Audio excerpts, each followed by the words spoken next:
Welcome to Sinister Heroes. I'm your host, Danny Iniquitous. Thank you for tuning in. If you're new to the channel, this is a channel about Dungeons and Dragons. We're trying to take a darker tone with everything we do here.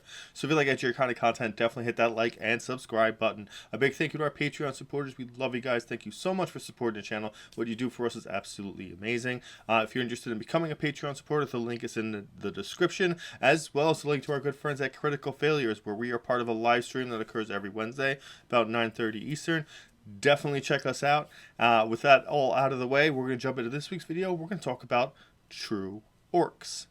So orcs have a really good, like, in-depth history in Dungeons and Dragons. They were there from like the beginning, and what they look like originally was like pig-faced people, which is what a lot of the old-time orcs did for whatever reason. And with the introduction of like warcraft and how that grew and kind of set up this newer, kind of cooler looking orc, the D&D world evolved their story to include that, and thus kind of phased in the new orcs and phased out the other ones. I like how the orcs, or like these true orcs, have such a evil and chaotic nature to them. They're kind of like a tornado that just kind of just rampages through an area and takes what it needs and keeps going. And because of that, it causes a lot of issues with everything. They have a long, in-depth history of fighting elves. Their god, Grumsh, is very cool, and when I talk about Corellian, which is going to come up pretty soon, I'm going to go and involve him too, because he's a great character, he's a great deity, he's a lot of fun. I just think it's great. But they have a lot of hatred towards elves specifically. Grumsh happens to be an enemy of Magubliet, the goblin deity, or the top tier goblin deity, and I love my hobgoblins. If you take the conceptual idea of what an orc can be, or what a lot of people who haven't grown up on D&D have seen orcs as, hobgoblins are a very good representation of kind of what a lot of people see orcs as. Brutal, militant, kind of that theme. But again, they're very just chaotic, evil entities, so they're just kind of crazy. So you kind of deviate away from that, and then you end up with like that berserker rage kind of orc that's a little bit more traditional to what the orcs in D&D are. So orcs have appeared in a bunch of different books, from Volos to Aberrant to Explorer's Guide to Wildmount to Mordenkainen, and they existed in the plane shift Ixalan, which is something I really don't know much about. I think that's a little bit more akin to the Magic the Gathering universe, but I try to tend to deviate away from that, as I don't really have a lot of actual source material that's like official published material, because I just haven't found it. I haven't really gone out of my way to look for it. I know it exists, I just haven't seen it. So I really try not to cover it. But that version of the orc is essentially the same thing as the half-orc. And the half-orc is really strong, and it will be heavily compared as we get further on with the abilities. So we're going to cover Mordenkainen presents Monsters of the Multiverse version, because all the other versions really don't deviate too much from this, except Volos, I believe, had a -2 intelligence, which is odd because orcs would be the only species that had that kind of detriment, which is not something that really makes them appealing. And the other versions have deviated away from that. That being said, you get your standard Monsters of the Multiverse ability scores, where you pick +2, +1, or 3 different +1s. They do get an ability that the half-orc doesn't, and that's called Adrenaline Rush. You can take the dash action as a bonus action, and you can use this trait a number of times equal to your proficiency bonus, and you regain all expended uses when you finish a long rest. Whenever you use this trait, you gain a number of temporary hit points equal to your proficiency bonus. Now, orcs kind of have this affinity to being barbarians and heavy melee characters, which is something I think a lot of people playing an orc would probably lean towards. But it's important to note that dash is useful, especially Adrenaline Rush, in a variety of different manners. You can use it defensively, you can use it offensively, you can use it advantageously, and that buffer of getting temporary hit points is pretty great. Even if at higher levels that temp HP doesn't amount to much, and I say this all the time, consider it as a flat damage reduction. To whatever damage you take. It helps. It will always help because it's just damage that's just removed from you taking. It can make the difference of you surviving by 1 hit point or going down. And that can be a total game changer. They also get dark vision, which goes out to 60 feet, which is great. Almost all versions of Orc have it. I don't think I recall seeing a version of the Orc that doesn't. Even the half-Orc has dark vision.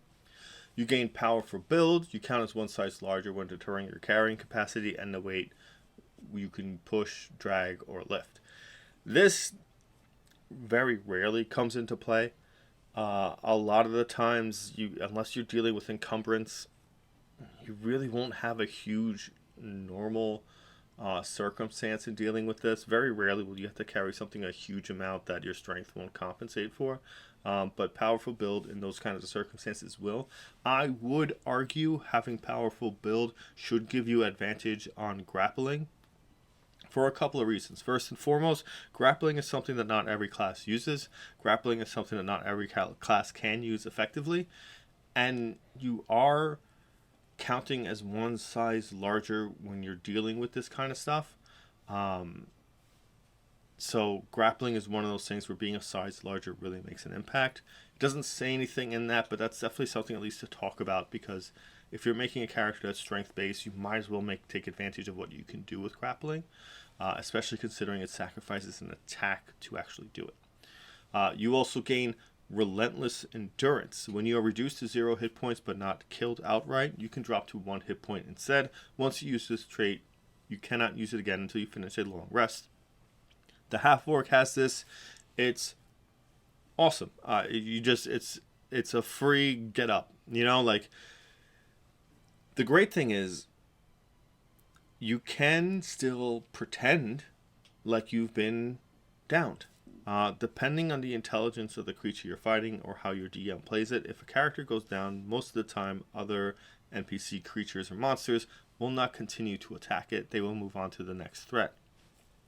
Giving you a moment to just lay there and let them walk away from you might be really advantageous. Depending on what class you are, would depict when you get up, or if you do within melee range, or you wait for them to go away and do some sort of ranged attack thing.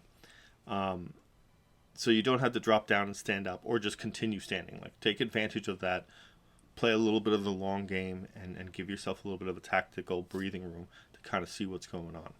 The orcs do not gain savage attacks, which is something that the half-orc gains.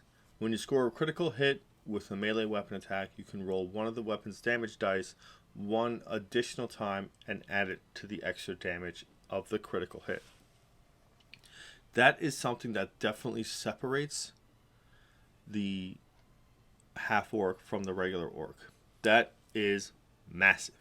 If you were playing a barbarian, which is part of the reason why they lean so heavily towards there, that brutal critical adds on to this and adds on to it. It's a strong situation when you crit. But again, crits aren't super common, depending on what kind of character you build, and if you're building specifically around crit fishing, this is a circumstance you do have to deal with. It's strong. In the right hands, it can do a massive amount of damage. Your hexblades, your paladins, your barbarians, even your champion fighters, anyone that has that circumstance where doing a crit does a whole bunch of extra stuff, works really well. Even rogues get that extra damage die added onto it, which helps. There's nothing that does an offensive attack roll that doesn't benefit from that.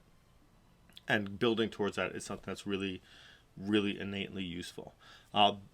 There's another ability that the orc gets sometimes, depending on what version it is. And I think it's just in Volos, I believe, or Aberrant. but it had menacing, which gave them proficiency in intimidation, which is great. I think it fits. I think you should just automatically have it, though, because you're an orc. I think it makes a lot of sense to have that. Again, intimidation is one of those things where you have to be a little creative with its application and how you, in fact, do it. You can do unique things and be creative and use the environment around you as opposed to using charisma. Though I feel like if you're making a threat or something, you have to tangibly go a little further to use things that aren't the ability score that's necessary for it, especially in this case charisma. Like you should if you're just saying a threat, I think it should be charisma. If you're doing something, you gotta do like extra, I feel, to really kind of convey that intimidation. I feel like with the orc being what it is, it's not really meant to be great at social situations. It's kind of really meant to be a big hulking beast that's with you. But you can always play against type. And smart orcs, smart leaders and spellcasters and things of that nature are fully within their wheelhouse, and they can't come up with really cool things about it. So really take your time and build your character, because you can incorporate those things. A hexblade orc sounds pretty great. There really isn't too much to the orc. There is a lot depending on which version of orc you get. Some of them even getting additional proficiencies in other things. But the orc gives you this opportunity to create a sequence to a story. You can be a half orc and kind of connect yourself to a tribe or something. You can be a true orc and be the progenitor of someone like that. You can be the result of like that love being broken apart or something horribly happening to you, and that's what seeks you into pursuing whatever adventuring cause you happen to be in. The orc has a very, very, very strong place in my heart from my history of loving them and always being on their side. So I tend to take a little bit of a personal joy in seeing orc players out there. I do love them because, again, going back to Green Orcs of Warcraft, that was my jam. But taking the time to develop a great character and use some of the history of the lore and bring that to like points that modify who your character's culture was, and influence your character that way, and then build from that into a character, really helps you to get a good idea as to who you are, where you're going. You don't have to be that orc that's just kind of part of that. You can always play against that type, but to negate the history of that is a real missed opportunity, because you can say it's just brutal and you saw mercy and it changed you, or you saw mercy from living that world and you realize how wrong it was for people to practice it, and now you're sent out to prove the true orc way to the world.